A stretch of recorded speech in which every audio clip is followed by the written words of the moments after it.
Бұл қала карталарда жоқ, бірақ оған кірген адамдар үсті-үсті жоғалған. Ескі қалаға кірген соң телефоным өшті, ал камера өздігінен жазыла бастады. Таңертең бұл қала жоғалып кетті, бірақ түнде біреу менің атымнан хабарлама жіберді.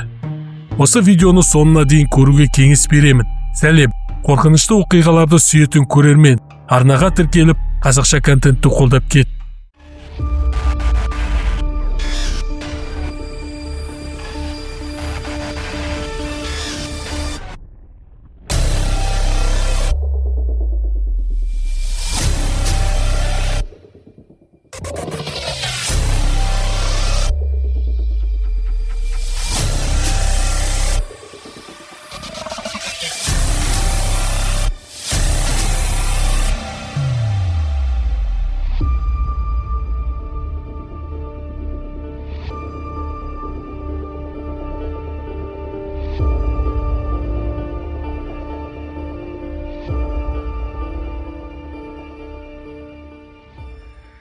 Ескі қалаға апаратын жол карталарда жоқ еді. Асқар мұны байқағанда кеш болды. Күн батып бара жатты, ал алдынан тозған қақпа көрінді. Қақпадағы жазу жартылай өшкен.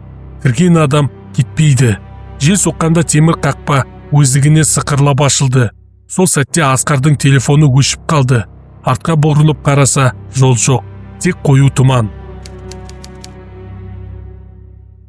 Қала іші тым-тыныш еді. Ит үрмейді, құс ұшпайды, үйлер ескі, терезелері қараңғы, бірақ бір нәрсе дұрыс емес болатын. Терезелердің артында біреу тұрғандай сезім кетпеді.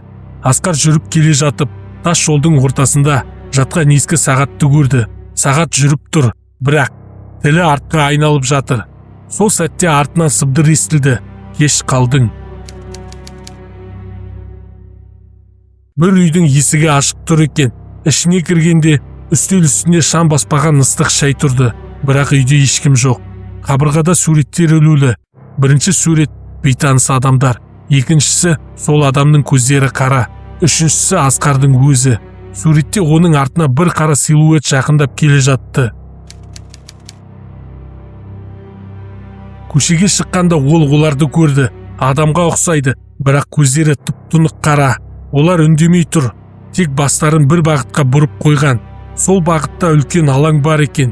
Алаң ортасында ескі құдық. Құдықтан су емес, сыбыр шығып жатты. Қала біздікі, сен де қаласың. Құдықтың жанында ескі тас тақта тұрды. Онда былай жазылған: бұл қала бір түнде жоғалып кеткен. Күнәлілер қашпады, қала тірі қалды. Асқар түсінді, бұл жер адамдардың көлеңкесі қалған қала. Кірген әр адам сол көлеңкелерге қосылады.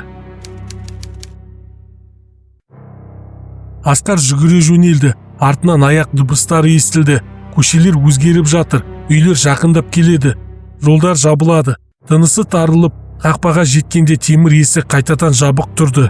Кеш, деді бір дауыс тура құлағының түбінен. Таңертең жолдан бір көлік өтті. Жол бойында тұрған қала жоқ. Тек тозған белгі ғана қалды. Бірақ сол түні бір жігіт телефонын ашқанда бейтаныс хабарлама келді. Ескі қалаға қош келдің. Ал камерада қала ішінде тұрған Асқар. Көздері қап-қара, жымиып қарап тұр еді. Егер видео ұнаса, арнаға тіркеліп лайк басып, өз пікіріңді қалдырып кет. Әрине, мен оқимын. Қазақша контенттің дамуына қолдауларың қажет.